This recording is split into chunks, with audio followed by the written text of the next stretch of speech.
मामा एउटा प्रश्न छ। के हो प्रश्न? हामी किसान झुत्रा जाति किन लगाउँछौ भन्नु पर्यो। कपडा तिमीहरूले हेऱ्यौ कि नै होइन? त्यो एउटा विश्वप्रकाश शर्मा भन्ने छन् नि नेता काङ्ग्रेसका, हजुर तिनले एउटा कार्यक्रम चलाउँछन् कि त्यो कार्यक्रममा एउटा केटीले भनेकी छ कि त्यही प्रश्न जस्तै के भनेकी छ भने हामी किसानको पहिचान किन झुत्रा झात्रा कपडामा गर्छौँ? तपाईँले सही प्रश्न गर्नुभयो।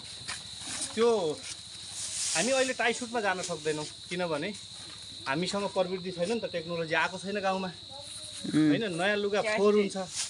तर हामी किसान हौ, यदि प्रविधि भित्रिएको भए हामी पनि एकदम टाई सुटमा जान्थ्यौँ, मजासँग गाडीमा गएर होइन, ठुला मेसिनलाई प्रयोग गरेर धान काट्थ्यौँ, मकै काट्थ्यौँ, जे होस् हार्भेस्टिङ गर्थ्यौँ। तर त्यो छैन सुविधा, त्यसैले यी पुराना कपडा लगाएर कपडाको सदुपयोग पनि हुन्छ, अब हाम्रो आफ्नो सम्मान पनि हुन्छ। ल धन्यवाद भान्जा है प्रश्नको लागि। धन्यवाद। ल।